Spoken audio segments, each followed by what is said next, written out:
अस्सलाम वालेकुम, मैं हूं आबिद अंदलीब। नाजरीन, सुप्रीम कोर्ट में जस्टिस सैयद मंसूर अली शाह साहब ने एक और अपसेट कर दिया है। और अब की बार जस्टिस सैयद मंसूर अली शाह साहब तमाम जो टाउट जजेस हैं उनका सुप्रीम कोर्ट के अंदर दाखिला बंद करने के ऊपर तुले हुए हैं। ये एक बड़ा जबरदस्त किस्म का खत सामने आया है, ये आपको बताएंगे।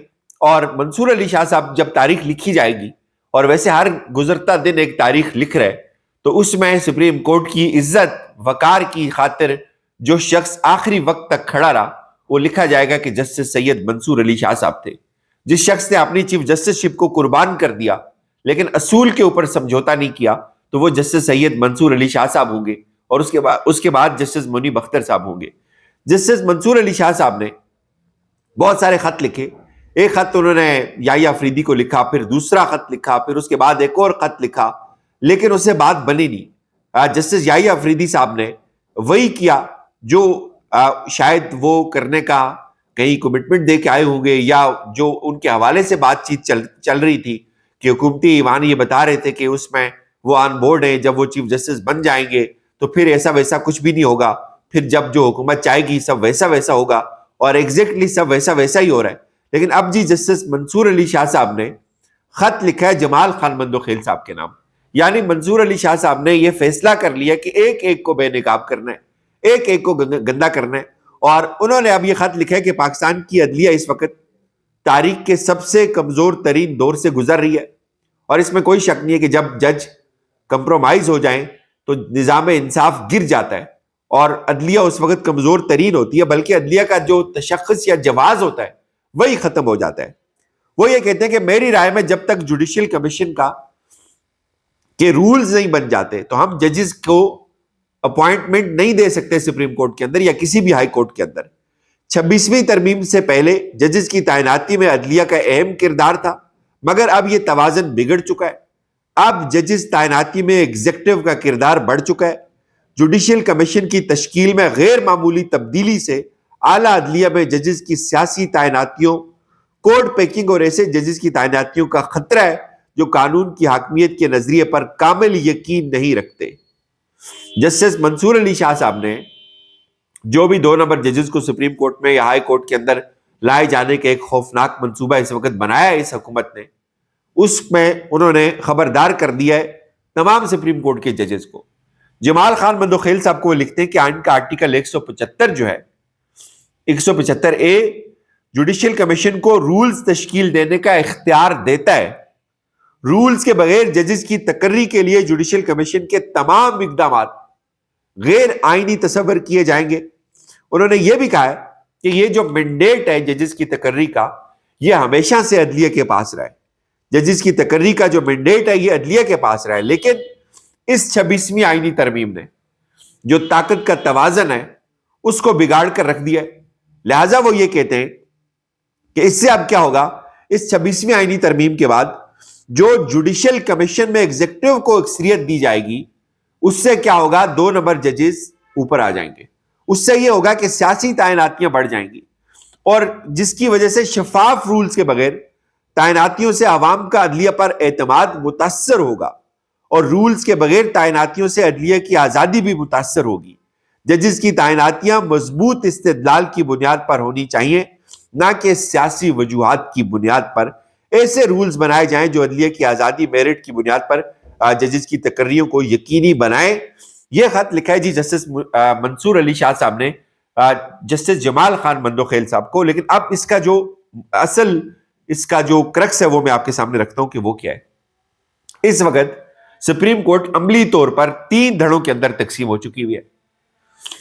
3 धड़े। एक धड़ा है जो इंडिपेंडेंट जजेस का है, जो जजेस ये चाहते हैं कि आइन और कानून के मुताबिक चीजों को आगे चलाया जाए, और जो जजेस उसके लिए फाइट भी करते हैं। और उसमें सरे फहरिस्त जो जजेस मैं आपके सामने रखता हूं, जस्टिस मंसूर अली शाह साहब, जस्टिस मुनीब अख्तर साहब, जस्टिस अतर मिनल्ला साहब, जस्टिस अकील अब्बासी साहब, जस्टिस आयशा मलिक साहिबा। ये वो जजेस हैं जो ये चाहते हैं कि यार सुप्रीम कोर्ट को तबाह ना किया जाए, सुप्रीम कोर्ट के अंदर जो आजादी है सुप्रीम कोर्ट की उसको कंप्रोमाइज ना किया जाए, और मेरिट के ऊपर काम हो, मेरिट के ऊपर फैसले हो, जजेस बहादुर होने चाहिए। एक धड़ा जजेस का वो है जो जस्टिस याहिया अफरीदी के पीछे चल रहा है, जिसकी किसी को समझ नहीं आ रही, جسٹس یحییٰ افریدی صاحب بھی ایک ہومیوپیتھک قسم کے آپ جو کہہ سکتے ہیں کہ چیف جسٹس ہیں، ان کے پاس بھی کوئی اختیار نہیں ہے کیونکہ انہوں نے خود اپنے ہاتھ پاؤں کٹوا دیے جب انہوں نے اس چیف جسٹس شپ کو کمپرومائز کیا، اور اس کے بعد سے سپریم کورٹ کے اندر جو تباہی ہے وہ آپ کو نظر آ رہی ہے۔ ایک دھڑا آئینی بینچ والوں کا ہے، آئینی بینچ کے اندر بھی اختلاف ہے، کبھی وہ ٹوٹ جاتا ہے، کبھی وہ کام کرتا ہے۔ اب یہ جو آئینی اور غیر آئینی بینچ کی تقسیم ہے، ان کے بھی ہر گزرتے دن ایک نئی چیز سامنے آتی ہے۔ ایک بینچ کہتا ہے یہ ہمارا کیس نہیں ہے، اس کو دوسرے بینچ کے سامنے لگایا جائے، دوسرا بینچ کہتا ہے یہ ہمارا نہیں ہے، اس کو اس کے سامنے لگایا جائے۔ اس حکومت کے کریڈٹ پہ ویسے تو ساری تباہیاں اس کے کریڈٹ پہ لکھی جائیں گی۔ انہوں نے اکانومی کے ساتھ جو کیا، انہوں نے جو اپنی سیاسی مخالفین کے ساتھ کیا، جو انہوں نے پاکستان تحریک انصاف کا حشر کیا، وہ سب ایک طرف لکھا جائے گا۔ لیکن یاد رکھیے کہ جو اس حکومت نے عدلیہ کے ساتھ کیا، ججز کے ساتھ کیا، سپریم کورٹ کے ساتھ کیا، آخری جو ادارہ بچا ہوا تھا جس کے اوپر عوام کو اعتبار تھا، یقین تھا، انہوں نے جو اس کے ساتھ کیا وہ کبھی شاید پاکستان کی تاریخ میں نہیں ہوا ہوگا۔ سب کچھ کس لیے کیا گیا؟ اپنے آپ کو سیکیور کرنے کے لیے، اپنے جو مدت ملازمت ہے اس کو بڑھانے کے لیے کیا گیا۔ لیکن اب صورتحال یہ ہے کہ اندر خانے لڑائی چل پڑی ہے، مسلم لیگ نواز کے اندر گروپنگ بن گئی ہے۔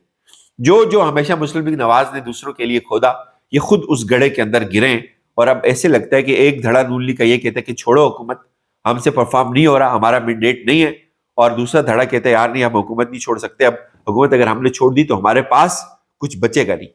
ایک اور خوفناک صورتحال ہے، خوفناک صورتحال یہ ہے اس وقت شیر اقتدار کے اندر کہ عمران خان صاحب ہر گزرتے دن نئی اکڑ دکھاتے ہیں ان کو۔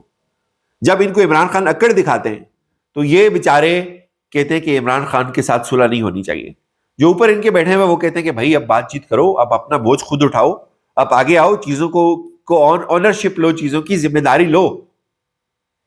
یہ کہتے ہیں کہ بھائی ہم نہیں لیتے ذمہ داری، عمران خان آپ کے ذمہ ہے، آپ عمران خان کو فکس کریں اور ہمیں حکومت انجوائے کرنے دیں۔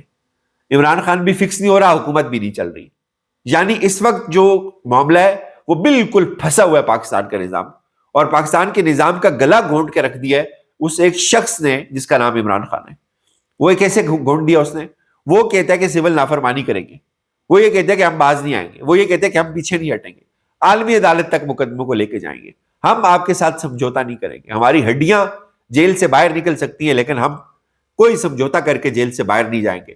تو ان کو اندازہ نہیں ہے کہ ان کی ٹکر کس سے پڑ گئی ہے۔